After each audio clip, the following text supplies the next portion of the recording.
So late last night, Pierre Poilievre made a surprise, unannounced, but kind of planned appearance at the Parliamentary Press Gallery, which is all the Ottawa elites get together, most of the Liberal Party, and they talk about how great things are doing while they have caviar and champagne at our taxpayers' expense. I don't know why I suddenly went British, but Canada is part of the monarchy, so there we go. And Pierre Poilievre actually did a pretty freaking great job. I've had to sit on it and think a little bit about how I wanted to approach this, because initially some of the clips I saw were a little tacky, but when you see it all put together, it's like, oh yeah, that makes sense. And that's the guy that won me over as a conservative. Even though it's a little late, right? Canada, historically, there's a saying in Canada. Canada's about 5 years behind the United States. And yeah, kind of. I mean, 2016, Trump era, we're maybe 10 years behind on this case, but Pierre does actually do a pretty phenomenal job that will probably remind you of American style roasting. In Canada, this doesn't really happen, at least not to the level that we're going to see in this video, which is awesome and phenomenal. And this isn't me saying Canada's doing American style politics. No, like Canada doing American style politics. Heck yeah, man. I freaking love this. So all I ask in return is for you guys to hit the like button and subscribe to the channel, because you are absolutely going to love this. Here we go. As you know, Chris Stars on This Hour has 22 minutes, which is the second funniest satire on CBC after Power in Politics. State-funded media, CBC. Chris is actually the most expensive comedian at the CBC, and in fact the most expensive in the entire world if you measure on a cost per laugh basis. Now, just to be clear, to all the CBC staff who are gathered here today, don't believe what you hear. And by the way, when I speak of CBC staff, I'm not just talking about the PMO comm shop, I'm talking about all of you. I never said I was going to shut down the CBC. I said I was going to defund it, which means that we can find some creative funding methods to keep it going. Like maybe they could move their head office to a Caribbean tax haven so that Brookfield could pay for it. The company might have some spare office space above that bicycle shop in Bermuda. Or another revenue source would be for David Cochrane to start charging for the water he carries for the Liberal Party. The third way is for me to donate royalties, and I'm announcing that I will do that today. Royalties for all those who copy me, imitate me, or steal my ideas. I think Mark Carney is here today. And then for those who don't get that, the CBC is Canada's state-funded media, and they actually get subsidized like over $1 billion per year, and it's a liberal outlet. Like, it's just super pro-liberal, super pro-Trudeau or Carney, however you spin it, and anti-conservative. And conservatives do have an uphill battle in this country. Even with a majority conservative government, the media is still heavily against conservatives, and until something changes, until you bring back, non-biased journalism, which just doesn't seem to exist anyways these days, then I think that we're just kind of stuck with it for a very long time until hopefully CBC does actually get defunded. But in terms of the steal my idea royalty thing, that just hits the nail on the head so freaking hard. A lot of what the Liberals are doing, they're quite literally taking Pierre Poilievre's ideas and diluting it a little bit to make it a little bit more liberal, but still the pillar is quite there that it was Pierre Poilievre's ideas and platforms, and they're just rebranding it, and Liberals are eating it up. Oh my goodness. Yeah, no, we absolutely have to do. Immigration is a little bit out of control now that you bring it up, Liberal master. We should do something about it, when the Conservatives have been touting about this for quite some time. So like, it's just, it is what it is. It shouldn't be, but it unfortunately is. And this is pretty awesome of Pierre to come out here, and if he ever wants to retire from his 20 odd years of being a politician, he's got a job in stand-up comedy, that's for sure. He wanted to have an impersonator of his own, but then he discovered that Mr. Burns is a cartoon. Oh, that's a good roast. But who's ready to tax the tax? Build the homes. Oh, wait a sec here. They gave me my speech for the January Conservative Convention. Jeez, there's got to be some content in here I can use. Down with the out-of-touch elites. Oh, wrong crowd. I know. It's pretty funny. No more greasy lobbyists. Oh, that's not going to work either. Fire the overpaid consultants. Oh, I see Regan Watts is here tonight, so that's not going to work. All right. I guess we're going to have to settle for some more boring three-word verb-to-noun slogans like eat the food, drink the booze, fake the laughs. But it wasn't just the slogans that people criticized about my last campaign. Look, and fair enough, we made some great gains. We added 25 seats, 2.5 million votes, but we need to get over the top, and that means making some adjustments, some changes, and that means I have to look inward into what changes I have to make. And I've been told since the election that I need to gain those extra few percentage points by being more lovable and human. So naturally, I've commissioned a poll on how to do that, and the preliminary results are in. That's funny because everything that the Conservatives do is waiting for poll data to come out. They act before, or they act after they get the polls. The polls and public opinion kind of sway in which direction the Conservatives lean in towards. At least that's how it's perceived by most of the public. So the fact that he's actually recognizing that and making fun of that himself, I got to give it to him. Not only is he getting up here and is he roasting the Ottawa elites, the overpaid consultants, Mark Carney, comparing him to Mr. Burns, which is phenomenal. I mean, Conservatives are eating that up. But he's also making fun of himself, which is one of the toughest things to do, especially as a politician. Being able to just realize all the criticism you get from the opposition of who you are. So in this case, it'd be like the Liberals side, how they always criticize Pierre, or even internal criticism.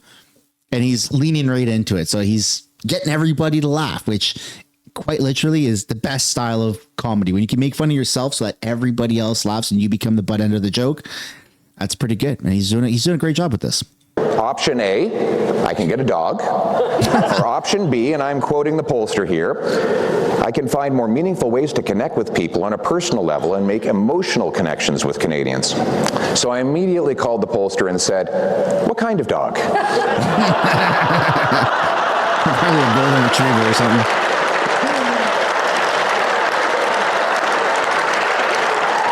Now, clearly, we Conservatives do need to be a lot more pleasant. And I hear these reports about people kicking in doors, calling each other snakes, yelling, and I thought, who leaked this morning's staff meeting? But come on, none of you really believed Chris d'Entremont's story about being threatened and intimidated by my whip and my House Leader. Have any of you actually seen my whip and my House Leader? Andrew Scheer has not intimidated anyone in the history of man.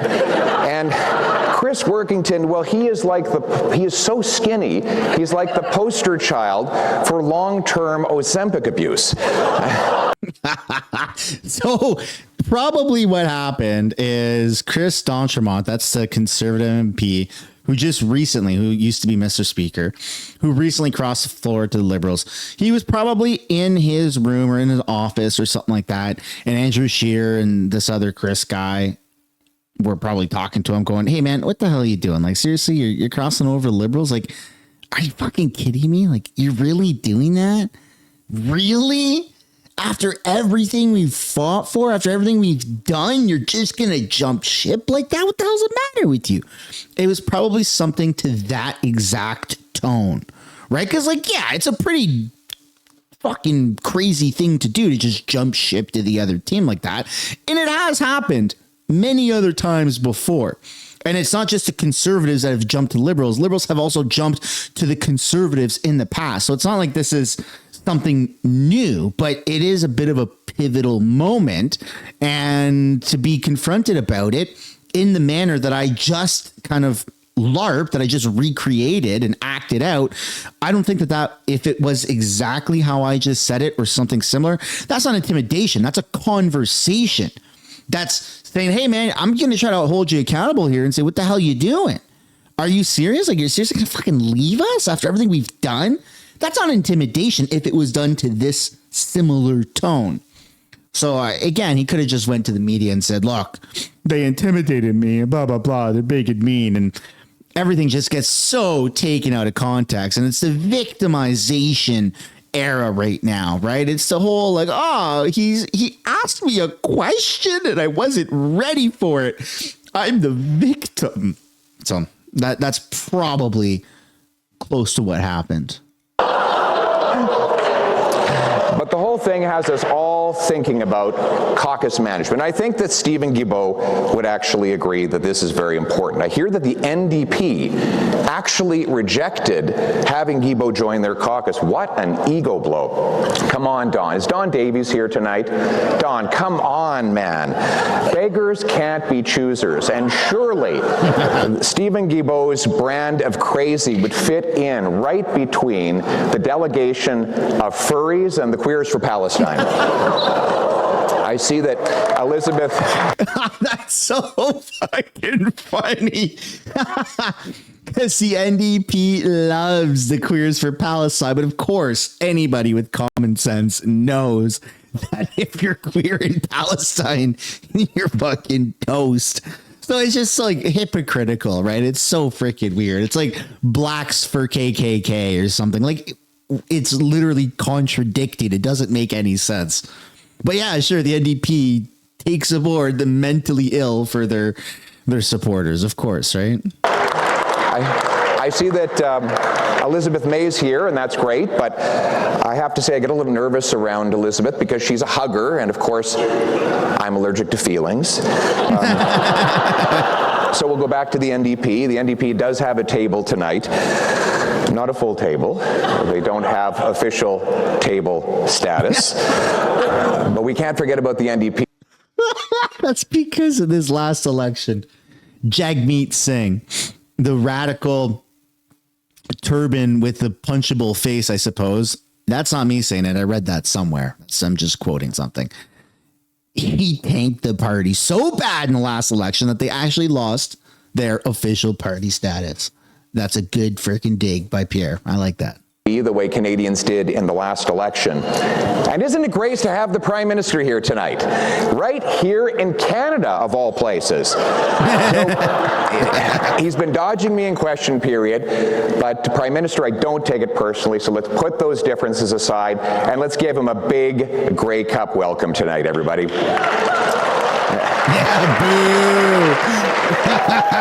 Well, that was... Is that the Grey Cup? He got super booed.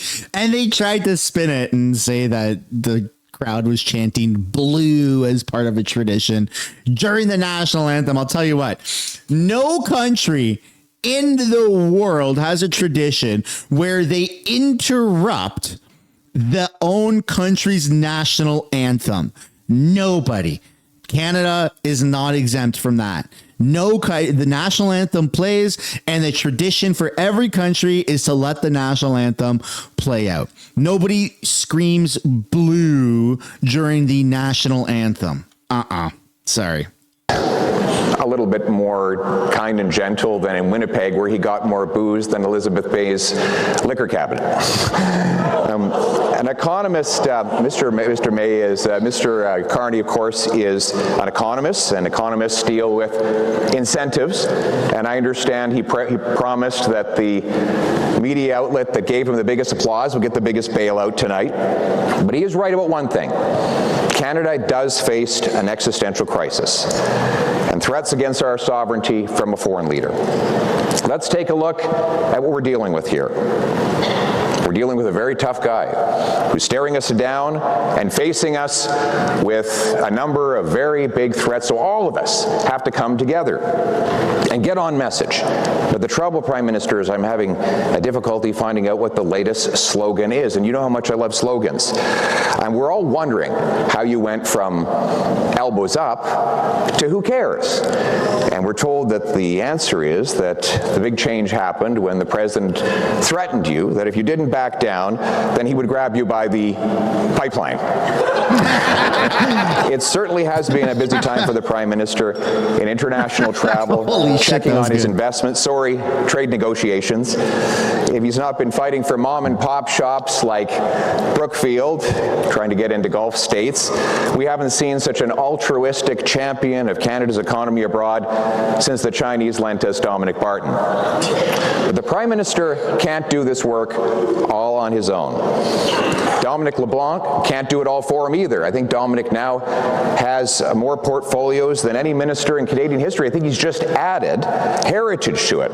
Prime Minister, give Dominic a break. Please let him focus on the thing that is most passionate in his life, like giving contracts to his closest family members. Before I take my seat and grimace my way through the rest of the evening,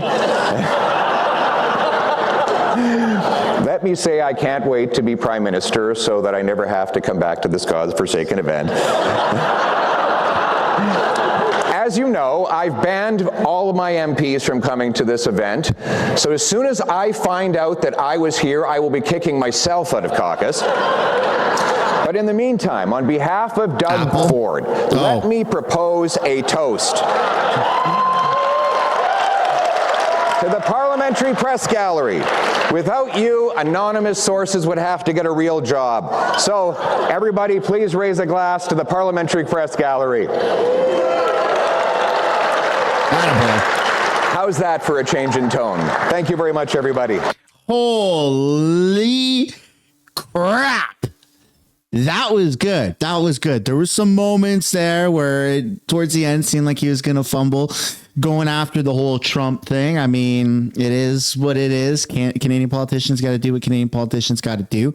But that was overall phenomenal. I think I wasn't keeping a tally, but I would have to assume that there is somewhere between very close to a 50-50 split of how many times he roasted other people and he roasted himself, which is awesome because he didn't get up there just to have a platform to shit on the Liberals and the NDP. He actually softened the blow by going after himself, which is phenomenal. It makes for comedic gold. And that's awesome. This is the type of Pierre. This is the version of Pierre that got me on board with him. And that's why I was all in since 2022 on Pierre Poilievre. And somewhere along the way, maybe there was a comms issue. I don't really know, a branding issue, but it feels like he's kind of been, I want to see this more. That's all I'm saying is I want to see this more. This version of Pierre, I think if it can maintain course for the next several years, I think that he's going to find himself in a much better position than where him and his party are right now. That's in the video. Hope you guys enjoyed it. Hit the like, subscribe. I'll see you later. Bye-bye.